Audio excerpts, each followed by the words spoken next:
someone gets their heart broken, you're not alone, and then it's about like coming back, and I don't know, never really made that. I don't know, maybe that's why it's, I don't know. Dude, mind blown. Never thought about that either. It just is, I don't know. Welcome back to After the Midnight. This week we're doing track 6 off of Endless Summer, The Equalizer, Not Alone. And to get some insight into how this track was written, here's Tim on Beyond Synth number 89. I can just say that that track was just kind of a fun vibe, and it was actually made for this compilation, and then it was kind of a rush job, but I think it ended up really good, and I really liked it, which is why there is no vocals by Tyler. It's just kind of an instrumental vibe, and then we decided to put it on the album. And a funny little tidbit is that pretty much the chord progressions are the same as the song Jason, which is why, and it's also the same BPM and the same key, because Jason was built from the Jason track, but it's just a half-time feel. So now you know that, and now you can listen to it. I was thinking on the way over here about how I found this song, and when it was, in me liking the Midnight and stuff. And I actually think I found this song on Spotify's official Outrun playlist. Like, I think you sent it to me one day and said, hey, check this out, just to try and like broaden me on the genre. And that song came on. I think it was like the first or second song that came on, and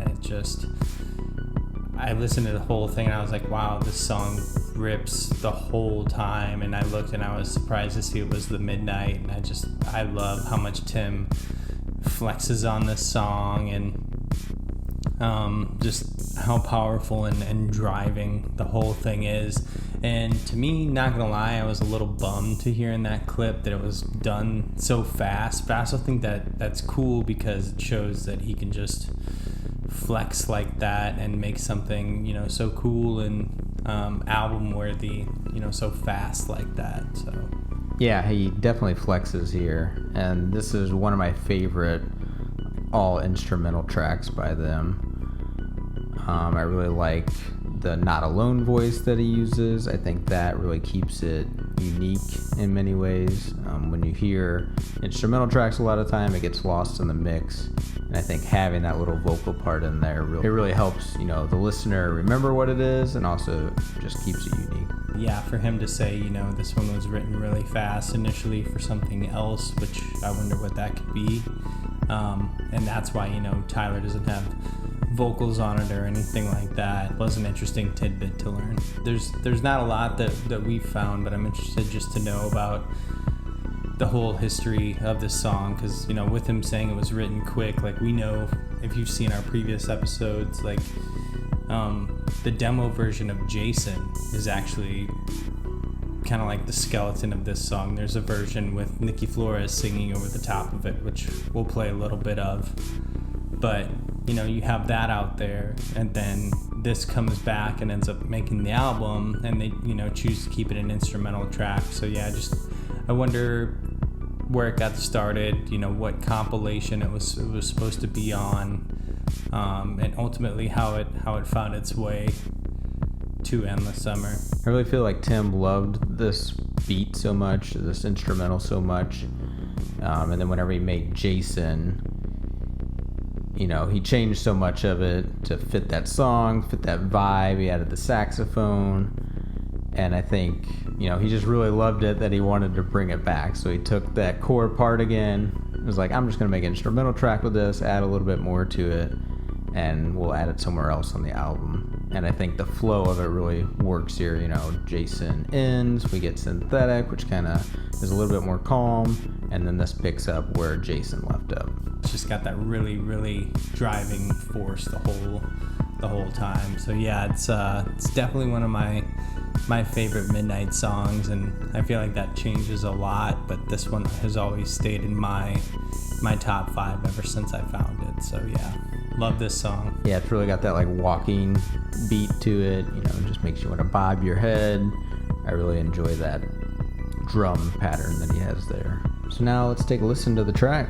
Yep, and as always, guys, we have the stems for this song, so we'll be able to break down every single instrument, and this should be a really interesting one in particular, since we don't have any vocals from Tyler or Tim. So here we go.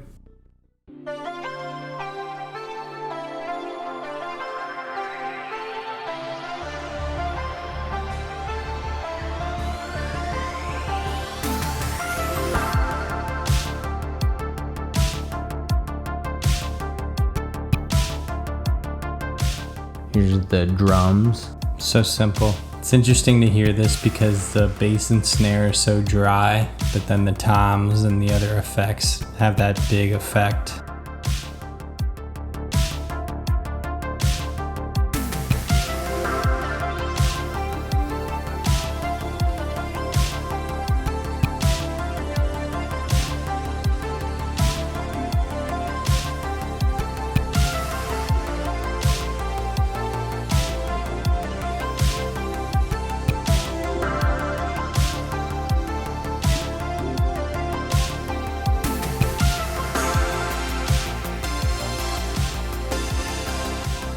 Here we got the stabs.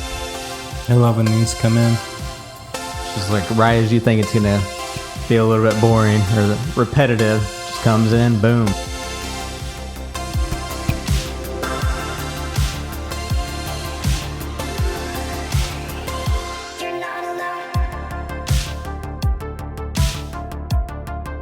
So here's the bass. It's got side chaining on it, that real pulsing.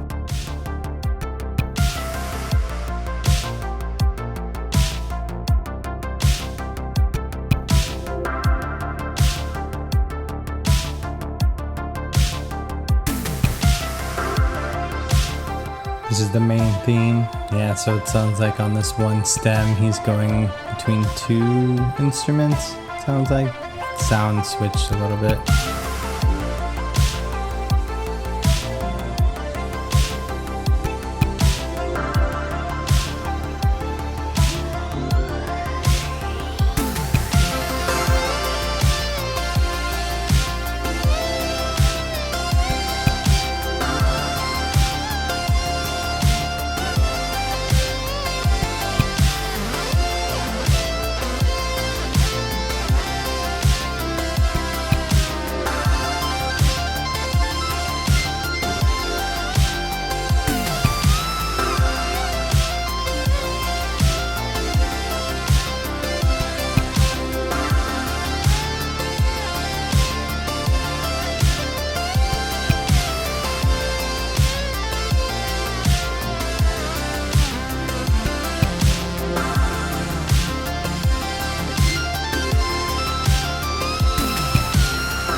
Is so good at making keys sound like a guitar. Whatever plugins he uses, whatever he does, it's very deceiving whenever you listen to it. So many bends.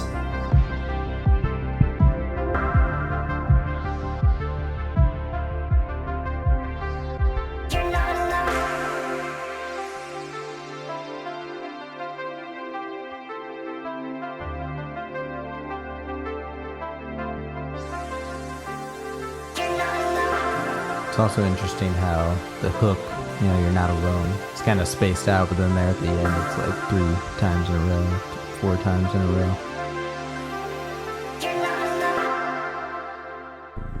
It's actually an online voice generator. Some website I found where you can generate speech.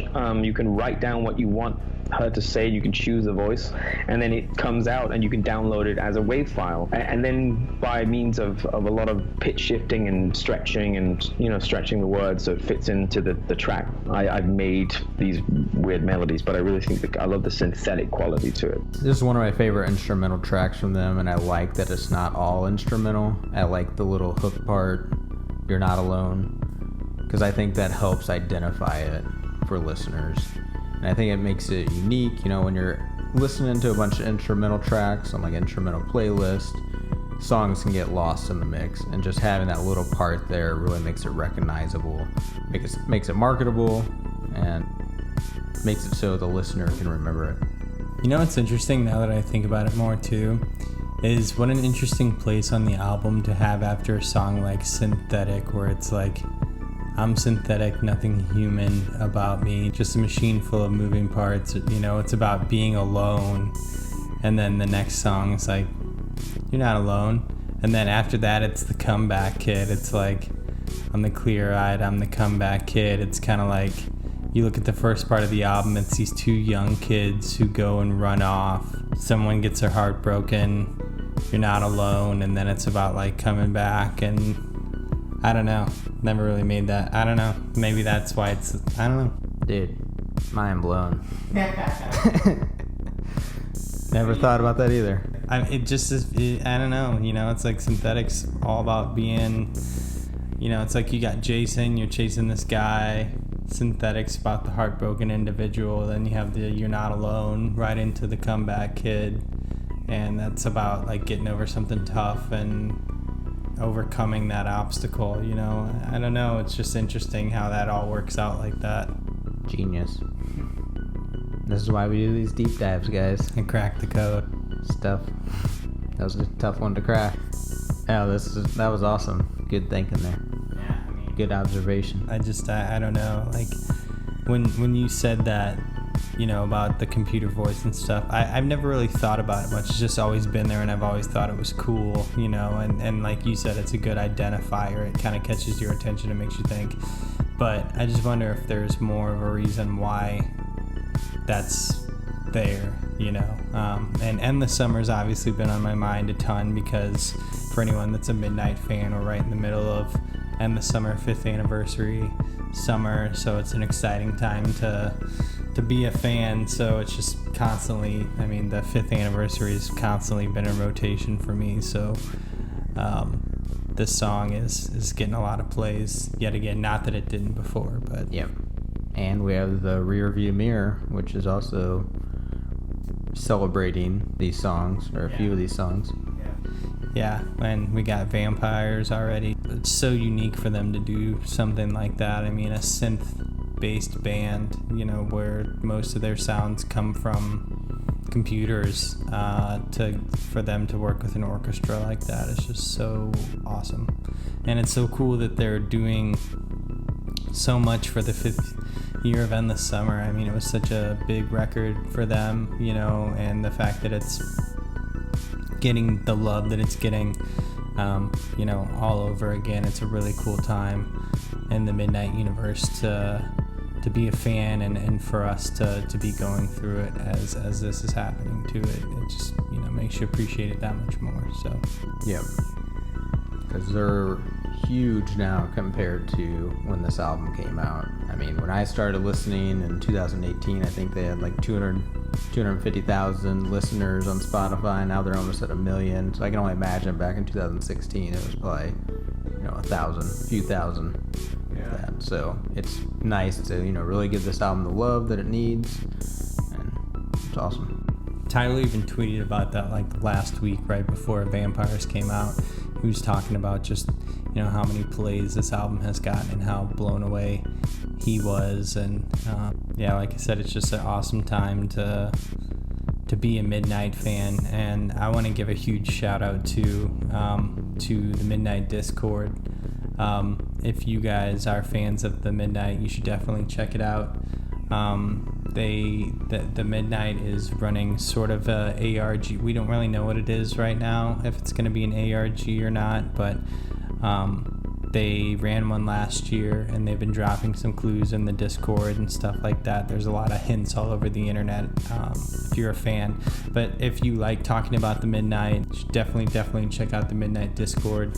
The people that run it are super, super awesome. We're pretty active in there. There's a lot of awesome people in there, so we'll make sure to link that down in the description for you guys this time. But yeah, definitely check it out if you're a fan.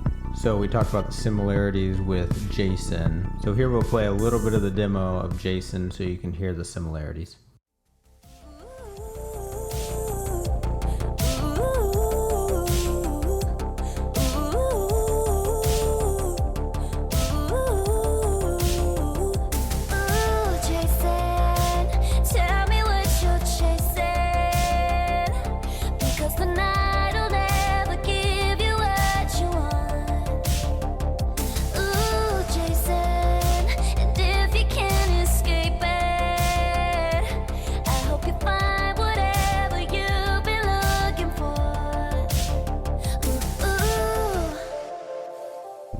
I'm still such a sucker for that demo version. That hook always gets so stuck in my head from Jason, and the Equaliser is one of my favorite songs. So when we covered that I didn't know that existed until we recorded that episode, and I've listened to it quite a few times since. So I don't know if there's much else we can really say about the Equaliser. It's an awesome track. It's the second one we get like this on the album. We're now over halfway through Endless Summer, and I think we covered all the bases. I mean, it's a super driving track. It's got a lot of awesome instruments and effects and things like that. We heard about, how Tim put it together quicker than he normally would, and how he totally just flexes on the track.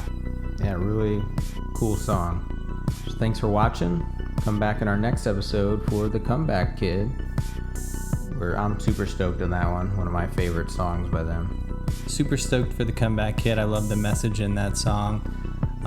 And just real quick before we get out of here, I want to give you guys a huge shout out for all the love that we've gotten on the comment video, the reaction to comment our synthetic episode.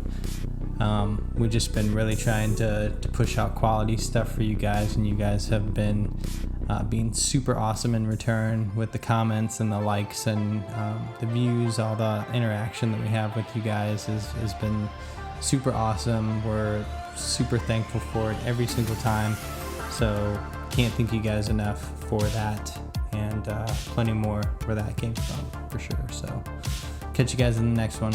Peace. Yep, thanks for watching, everybody. Later.